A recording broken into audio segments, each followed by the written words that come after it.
Colombia and the United States find themselves locked in a bitter dispute. At the heart of the conflict lies a fundamental disagreement over the treatment of Colombian migrants deported from the U.S. President Gustavo Petro, a figure known for his unwavering commitment to social justice, took a defiant stance. He refused entry to 2 U.S. military aircraft carrying deported Colombians. This decision sent shockwaves through the diplomatic channels and ignited a firestorm of controversy. Petro's justification was clear. He demanded that the deportation process adhere to international standards of human dignity. The use of military aircraft, he argued, was not only insensitive, but also symbolized the dehumanization of Colombian citizens. Petro insisted on the repatriation of deportees through civilian aircraft. This, he believed, was the only way to ensure their safe and respectful return to their homeland. The image of military aircraft being used to transport deportees struck a nerve in Colombia. It evoked memories of a turbulent past and fueled a sense of national pride. Petro's stance resonated with many Colombians who saw it as a courageous act of defiance against a global superpower. However, the U.S. government viewed Petro's actions as a direct challenge to its authority. The stage was set for a diplomatic showdown. The refusal of the deportation flights became a symbolic act, a clash of principles with far-reaching consequences for both nations. It laid bare the power dynamics at play and signaled a new era of assertiveness in U.S.-Colombian relations. The world watched with bated breath as the conflict escalated, uncertain of the outcome, but aware that the stakes had been raised considerably. The U.S. response to Petro's defiance was swift and merciless. President Donald Trump, known for his aggressive foreign policy and disdain for dissent, unleashed a torrent of economic sanctions designed to cripple the Colombian economy. Tariffs, those age-old weapons of economic warfare, were imposed on a wide range of Colombian goods entering the U.S. Initially set at 25%, the tariffs were poised to escalate to a crippling 50% within a week, threatening to devastate key sectors of the Colombian economy. But Trump's retaliation didn't stop there. Visa restrictions were imposed on Colombian officials, members of the Petro administration, and even their families. This move, widely seen as an attempt to isolate and pressure the Colombian government, further inflamed tensions between the two countries. The U.S. also flexed its financial muscle, imposing sanctions on the Colombian treasury and key sectors of the financial system. These sanctions aimed to disrupt the flow of money and credit, further weakening the Colombian economy. To stifle the free movement of people and goods, the U.S. increased customs and border inspections for Colombian nationals and products. These measures, designed to create bottlenecks and increase costs, added another layer of pressure on the Colombian economy. In a move that sent shockwaves through diplomatic circles, the U.S. Embassy in Colombia closed its visa section, effectively halting the legal flow of people between the two nations. This unprecedented action signaled the severity of the diplomatic breakdown and further isolated Colombia on the international stage. Trump's retaliatory measures painted a clear picture. The U.S. was willing to use its economic might to punish Colombia for its perceived insubordination. The message was clear: defiance would come at a steep price. The economic warfare unleashed by the U.S. threatened to unravel decades of economic cooperation and plunge the future of U.S.-Colombian relations into uncertainty. Faced with the full force of U.S. economic aggression, Colombia refused to back down. President Petro, unyielding in the face of pressure, declared that his nation would not be bullied into submission. He vowed to meet the U.S.'s economic warfare with a defiant strategy of his own. Petro announced reciprocal tariffs on U.S. imports, matching the 25% levy imposed by the Trump administration. This tit-for-tat response, while risky, sent a clear message that Colombia would not be a passive victim in this economic conflict. Central to Petro's strategy was a bold plan for import substitution. He pledged to reduce Colombia's dependence on U.S. goods by ramping up domestic production and seeking out new trading partners. This ambitious plan, if successful, could reshape the Colombian economy and reduce its vulnerability to U.S. pressure. But it was a long-term solution, and the immediate impact of the U.S. sanctions was already being felt. In a gesture that epitomized his commitment to the humane treatment of migrants, Petro offered to use the Colombian presidential aircraft for the dignified repatriation of the deportees. This symbolic act, laden with political significance, highlighted the stark contrast between Petro's approach and the U.S.'s use of military aircraft. Recognizing the need for a coordinated response, Petro established a unified command post on migration. This task force, comprising key government agencies and civil society organizations, aimed to ensure the humane and orderly processing of returning migrants. Petro didn't shy away from highlighting the issue of U.S. citizens residing illegally in Colombia. He publicly urged the estimated 15,660 Americans living in the country without proper documentation to legalize their status. This pointed reminder served to illustrate the hypocrisy of the U.S. position and underscored the global nature of migration challenges.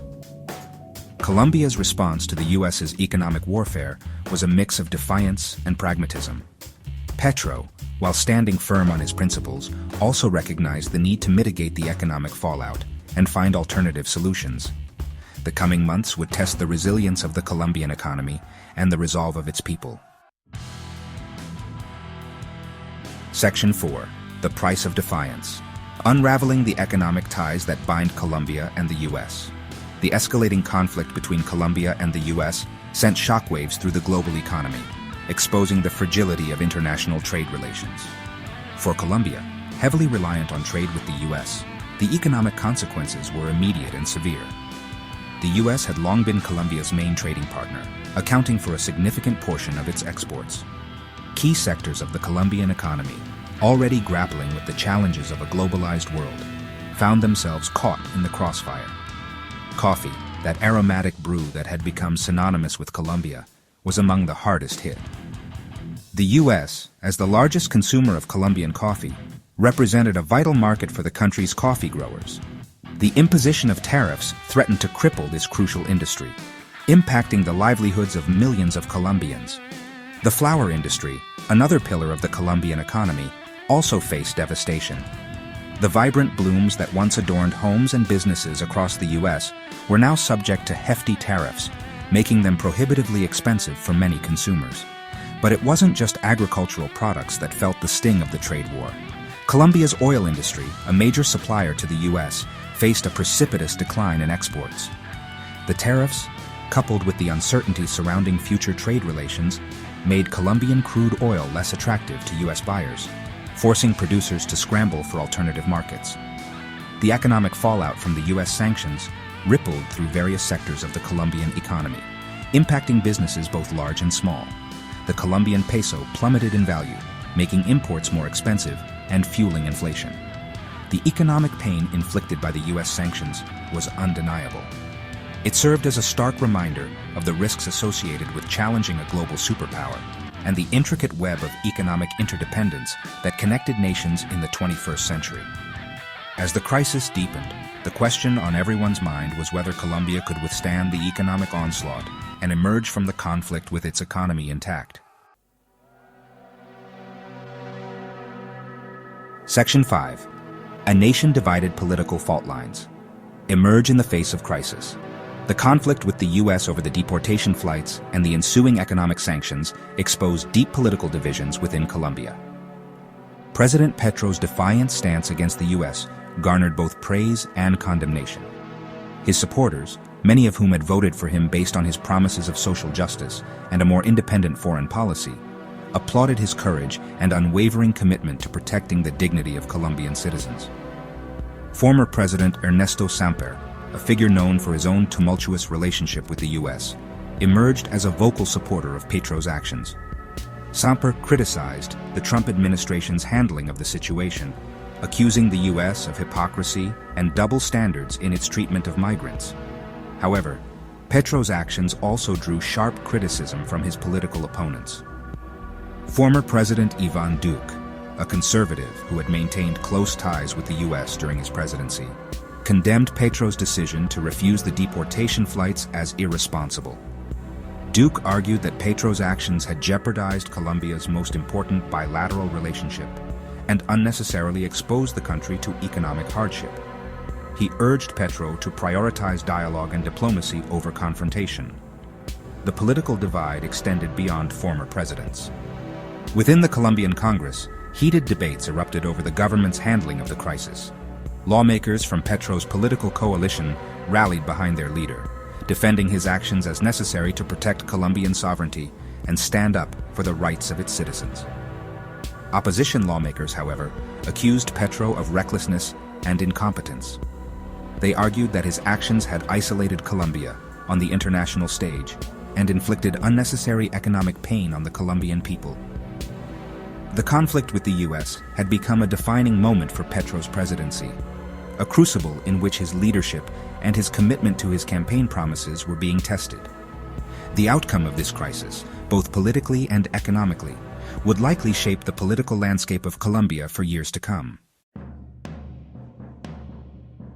Section 6. Echoes of Resistance. The Colombian Stand in the Shadow of Latin American Defiance. The diplomatic standoff between Colombia and the U.S. unfolded against a backdrop of growing resistance to U.S. influence in Latin America. Petro's defiant stance resonated with leaders and movements across the region who had long chafed under the weight of U.S. hegemony. The conflict, with its echoes of anti-imperialist struggles past, rekindled debates about sovereignty, self-determination, and the right of Latin American nations to chart their own course. Mexico and Brazil, two regional powerhouses with their own complicated histories with the U.S., had also experienced heightened tensions with the Trump administration over migration and trade. Mexico, facing pressure from the U.S. to stem the flow of Central American migrants crossing its northern border, found itself caught between its own domestic concerns and the demands of its powerful neighbor. Brazil, under the leadership of Jair Bolsonaro, a right-wing populist who initially sought to align himself closely with Trump, also saw relations with the U.S. deteriorate over trade disputes and disagreements on environmental policy. While the specific circumstances of each country differed, there was a common thread running through these conflicts: a growing assertiveness on the part of Latin American nations, unwilling to blindly follow the dictates of the U.S. Petro's decision to refuse the deportation flights, seen in this context, was not an isolated incident, but rather a symptom of a broader shift in the regional balance of power. The era of unquestioned U.S. dominance in the region was fading, replaced by a more multipolar world in which Latin American nations were increasingly willing to assert their own interests and challenge the traditional power dynamics. The outcome of the conflict between Colombia and the U.S. would likely have significant implications for the future of U.S.-Latin American relations. A decisive victory for either side could embolden or discourage other nations considering a more confrontational approach to the U.S. Section 7. The Long Road Ahead. Navigating the Uncertain Future of U.S.-Colombia Relations. As the conflict between Colombia and the U.S. dragged on, the path toward resolution remained elusive. The diplomatic standoff had morphed into a complex web of economic sanctions, political posturing, and ideological clashes. The immediate future of U.S.-Colombia relations appeared bleak, clouded by uncertainty and mistrust. The economic fallout from the U.S. sanctions continued to reverberate through the Colombian economy, impacting businesses, livelihoods, and the daily lives of ordinary citizens. The Colombian government's efforts to mitigate the damage and find alternative markets for its exports were commendable, but faced significant challenges. The global economic landscape, already grappling with its own set of uncertainties, offered limited respite. The political climate within Colombia remained polarized.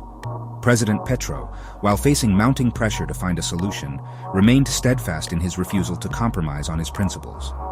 His supporters continued to rally behind him, praising his courage and unwavering commitment to social justice. However, his critics grew louder, accusing him of mismanaging the crisis and prioritizing ideology over the well-being of the Colombian people. The international community watched with a mix of concern and apprehension, urging both sides to engage in dialogue and find a peaceful resolution. The conflict, with its potential to destabilize the region and set a dangerous precedent for international relations, had far-reaching implications. The long road ahead demanded careful navigation, a delicate balancing act between defending national interests, upholding human rights, and seeking common ground. The outcome of this crisis would not only determine the future of U.S.-Colombia relations, but also shape the dynamics of power and influence in the Western Hemisphere for years to come.